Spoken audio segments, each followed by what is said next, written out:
Well, Rami, I can tell you that within a space of only 1 week, we are going to see very many cars still on the road moving, given the number of people that I've seen at the RDC's office in Entebbe trying to secure passes so that their cars can be allowed to move on the road. But a very good afternoon to you, and I'm coming to you from Abaita Babili Market.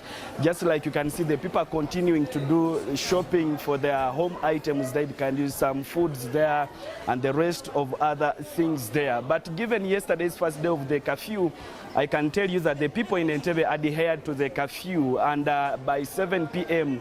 the streets were empty. The people had gone back to their homes, apart from a few minor cases of some street boys, of course, who were taking advantage of the situation and wrecking people along the way. But police swung into action, and I am told a number of them have now been arrested and are detained at different police stations here in Entebbe. I am here to also talk to the RDC to tell us how many are they and what charges are going to be preferred against them. But yes, yesterday I kept all of my time at the RDC's office, and this morning, but I can tell you the number of people who have come to secure passes, permits, so that their cars can be allowed to move on the road is actually overwhelming. What was so touching is that most of these people are vulnerable. Most of them are sick.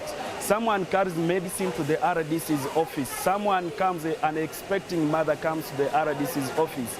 I was touched yesterday when I saw a woman who nearly delivered from the RDC's office just because she had taken long there. The queues were very long, and actually for one to wait, you would take about 3 to 4 hours to get to the RDC, but following the presidential directives, he's the only solo person who is given the mandate to allow people use their cars.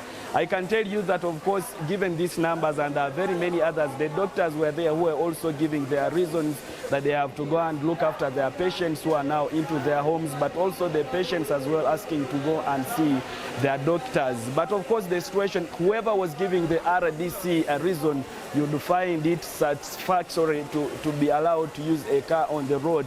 And the situation now tells that in a space of only 1 week, you are going to see very many cars still come back on the road. And it's not only Entebbe here, but also some other regions, some other places across the country.